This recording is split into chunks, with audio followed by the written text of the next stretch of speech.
Hoje a gente vai dar uma olhada num lugar bem peculiar, o cemitério das startups. É para lá que vão aquelas ideias que um dia valeram bilhões e, de repente, sumiram. Vamos tentar entender o porquê disso. A pergunta que não quer calar é essa, né? Como é que uma empresa que todo mundo dizia que era o futuro, avaliada em bilhões, simplesmente quebra da noite para o dia? É esse mistério que a gente vai desvendar agora. Porque, olha, a verdade é que por trás de toda aquela fachada brilhante de sucesso do Vale do Silício, muitas vezes o que existe é uma realidade bem complicada, para não dizer em ruínas. E não estamos falando de um ou dois casos isolados, viu? O que a gente está vendo é uma tendência, uma verdadeira onda de falências que, sinceramente, só parece estar crescendo. Para ter uma noção do tamanho do problema, olha só esse número. Só em 2024, segundo dados da plataforma Carta, 966 startups fecharam as portas. 966! É quase 1.000 empresas, 1.000 sonhos que simplesmente acabaram em menos de um ano. É muita coisa. E o que chama a atenção aqui é a velocidade com que isso está acontecendo. Esse número representa um aumento de mais de 25% em comparação com 2023. Ou seja, o ritmo das falências está acelerando. E é por isso que é tão importante entender o que está acontecendo agora. E essa crise não está escolhendo um setor específico. As empresas de software como serviço, a SaaS, foram as mais atingidas, com quase um terço dos fechamentos, o que pode até indicar uma saturação do mercado. Mas a onda se espalha por health tech, fintech, biotech. É um problema sistêmico, de fato. Certo. Então como é que a gente chegou nesse ponto? A resposta, como quase sempre acontece, começa pelo dinheiro. Vamos analisar um pouco esse ambiente financeiro que basicamente criou e alimentou essas empresas super instáveis. Entre 2020 e 2021, o mercado viveu uma loucura, um verdadeiro frenesi. Uma quantidade absurda de capital foi injetada em startups. E muitas vezes a análise era, para dizer um mínimo, superficial. Era a era do dinheiro fácil, sabe? Onde a promessa valia muito mais do que a realidade. E a mentalidade que dominava essa época tinha até nome, Blitzscaling. O que isso quer dizer? Basicamente é uma estratégia que coloca a velocidade acima de tudo. O objetivo era um só, crescer o mais rápido possível, a qualquer custo, mesmo que a eficiência e a sustentabilidade do negócio ficassem para trás. E essa citação aqui do Eric Vishria, da Benchmark Capital, mata a charada. Ele disse, se houvesse uma palavra para descrever, seria FOMO. Sabe o que é FOMO? É o Fear of Missing Out, aquele famoso medo de ficar de fora. Ou seja, os investidores botavam grana não por causa de um modelo de negócio sólido, mas por puro medo de perder o próximo grande sucesso. Era uma corrida maluca. Mas o dinheiro fácil foi só uma parte do problema.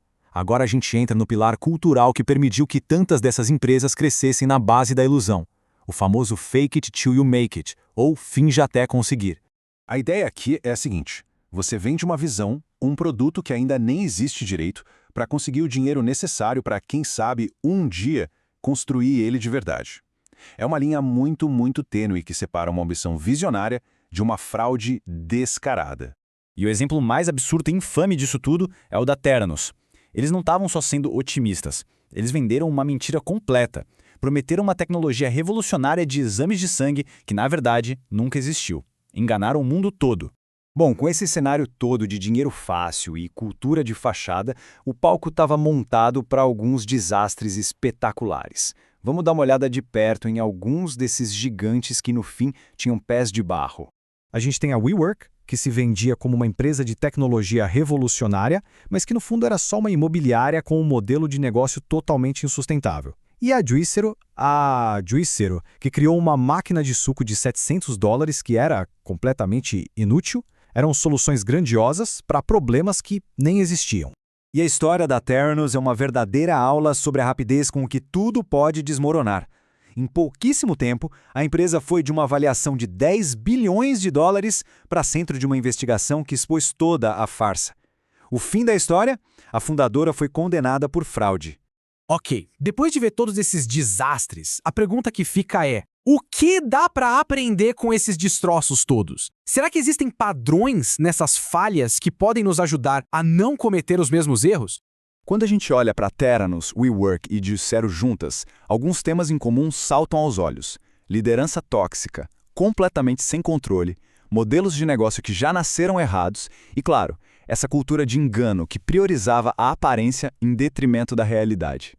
A partir disso, dá para a gente tirar umas 4 lições cruciais. Primeira, resolva um problema que existe de verdade, né? Não invente um. Segunda, governança e transparência não são opcionais, são essenciais. Terceira, essa mentalidade de crescimento a qualquer custo geralmente custa tudo. E por fim, a verdade importa. É ela que separa uma visão inspiradora de uma fraude perigosa. E tudo isso nos leva à pergunta final. Com tudo que a gente viu, será que a grande correção do mercado já aconteceu ou a gente está só no intervalo antes da próxima onda de colapsos? Segundo especialistas como Dora Ioana, o show de horrores ainda não acabou. A previsão é que esses zumbis tecnológicos, sabe, empresas que sobrevivem artificialmente e mais falências, vão continuar sendo notícia por um bom tempo. E aqui fica uma reflexão para a gente. Hoje, a gente está vendo um novo frenesi de investimentos.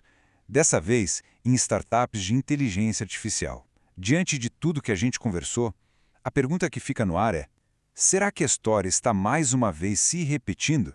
E aí, fica essa pulga atrás da orelha. A bolha da IA é real ou não? Quero saber a opinião de vocês. Deixa aqui nos comentários o que acham e, claro, aproveita e sugere qual o próximo tema que a gente deveria analisar por aqui. E claro, se essa análise foi útil de alguma forma, não deixa de se inscrever no canal para não perder os próximos conteúdos. A gente se vê na próxima.